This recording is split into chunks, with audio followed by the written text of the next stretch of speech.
본 말씀을 통해서 우리를 향하신 하나님의 마음 제목으로 말씀 증거하겠습니다. 우리가 만일 누군가의 마음을 들여다볼 수 있는 그런 능력이 생기게 되면 믿었던 사람에게서 크게 실망을 하거나 전혀 생각지 않았던 사람에게서 감동을 얻을 수가 있을 겁니다.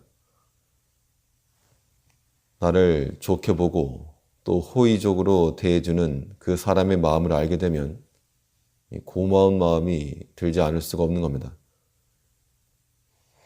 우리가 하나님의 마음을 알게 되면 이와 같은 반응이 나올 것인데, 때로는 임박한 심판을 마음에 품고 계신 그 하나님으로 인하여서 두려워할 것이요, 또 때로는 나보다 나를 더 챙기시고 더 사랑하시는 그 하나님으로 인해서 감사하지 않을 수 없다는 겁니다. 그러면 우리를 향하신 하나님의 마음이 어떠하신가? 본 말씀을 통해 살펴보면 하나님께서는 우리를 버려두지 않으시는 하나님이십니다. 우리를 결코 버려두지 않으시는 그런 마음을 갖고 계신다는 겁니다.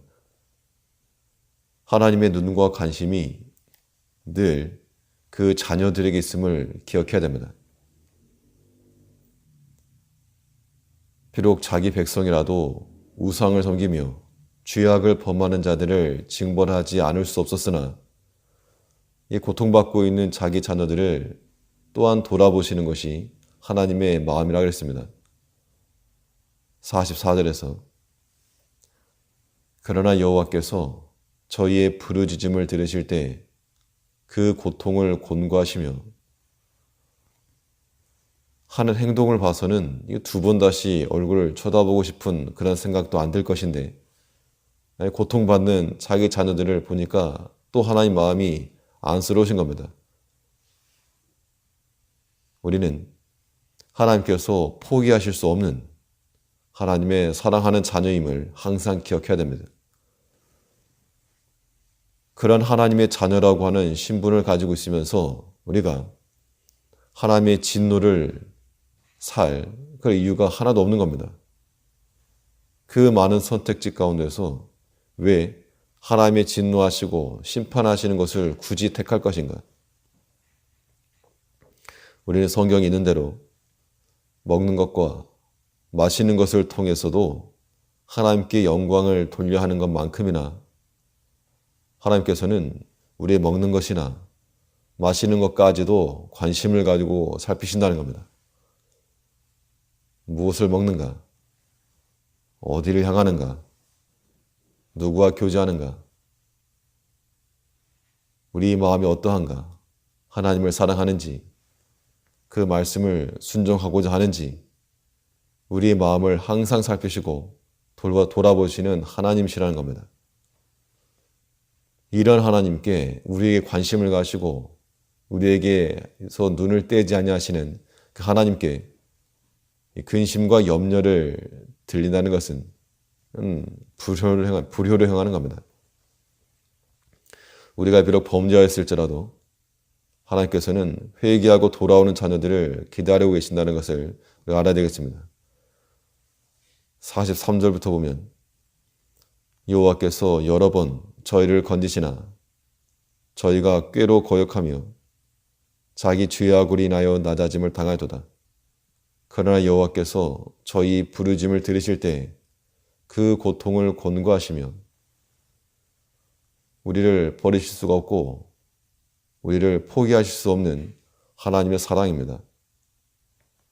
우리 자신은 예수 십자가 보혈이 지불된 예수님짜리 인생을 알아서 우리의 몸과 우리 영혼이 오직 하나님께로만 향할 수 있어야 되겠습니다. 그 이유는 하나님께서도 그 눈과 관심이 늘 그 자녀들에게 있는 것만큼 우리 또한 모든 관심이, 모든 행함이 하나님께 있고, 나를 부르시고 우리를 구원해 주신 그 하나님께 기쁨과 즐거움을 드리는 그러한 복된 자녀들로 살아가는 우리가 되어야 마땅한 겁니다.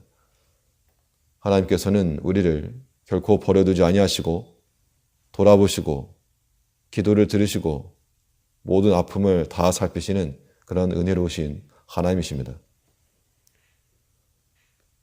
또 우리를 향하신 하나님의 마음이 어떠하신가? 하나님께서는 언제나 더 많은 은혜를 예비해 놓고 기다리신다는 겁니다.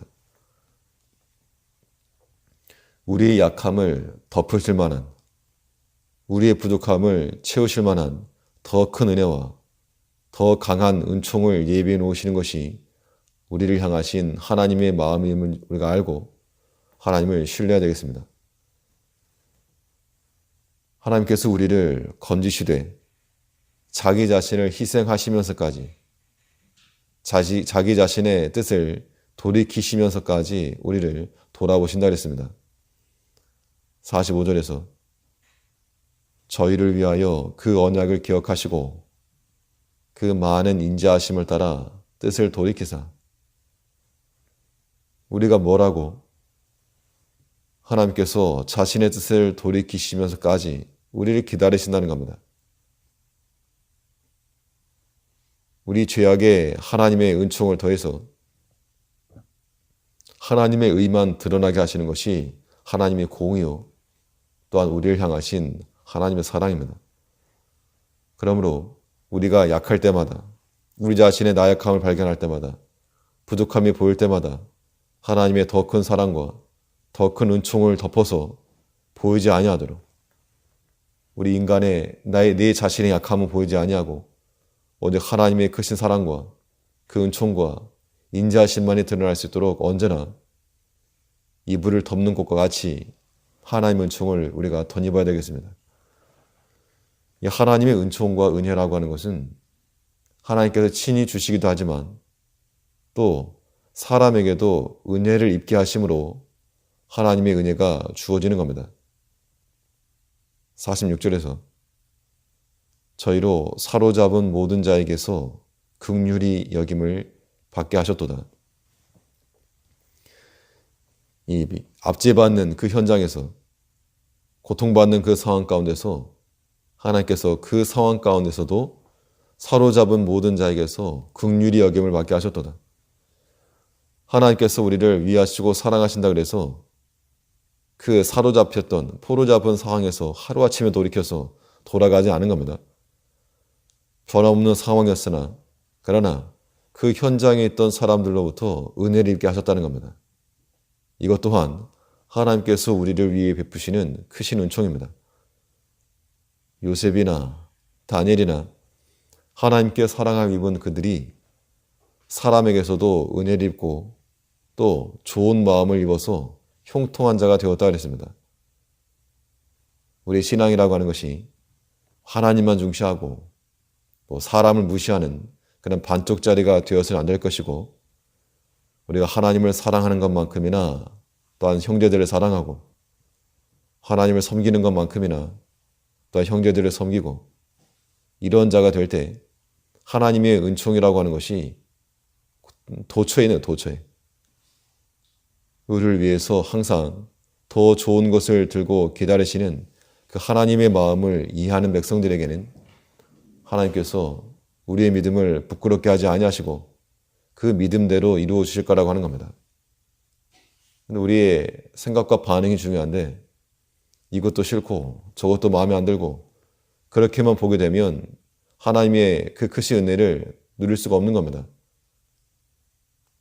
그러나 자비로우신 아버지께서는 그 말도 되지 않는 그런 형편 가운데서도 그 사로잡혔던 그곳에서 그 사람들에게서 긍휼히 여김을 받아서 하나님 앞에 나아갈 수 있겠다는 겁니다. 우리가 당하는 모든 일과 상황과 사건과 이 모든 것이 우리를 위해서 예비해 놓으신 하나님의 은혜임을 알고 또 언제든지 이것이 우리에게 변화된 은총으로 돌아올 것을 알아서 우리 원망과 불평 대신 언제나 하나님 앞에 감사하며 나가는 우리가 되어야 한다는 겁니다. 그런 마음을 가질 만한 근거와 이유는 하나님께서 우리를 사랑하시기 때문입니다. 우리를 향하신 하나님의 마음을 알아서 우리 입에서는 언제나 주를 찬송하며 주께 감사하는 이러한 반응만이 나와야 됩니다. 47절에 여호와 우리 하나님이여 우리를 구원하사 열방 중에서 모으시고 우리로 주의 송호를 감사하며 주의 영예를 찬양하게 하소서. 여호와 이스라엘 하나님을 영원부터 영원까지 찬양할지어다. 모든 백성들아 아멘 할지어다. 할렐루야. 궁극적으로 우리 믿음의 성도들의 결론이 여기 나온 겁니다. 하나님의 성호로 감사하며 주의 영예를 찬양하며 영원부터 영원까지 하나님을 찬송하며 그것을 또한 아멘하며 나가는 하나님의 마음을 이해할 줄 아는 사랑스러운 하나님의 자녀로 살아가는 우리가 되어야 될 줄 압니다. 기도하겠습니다.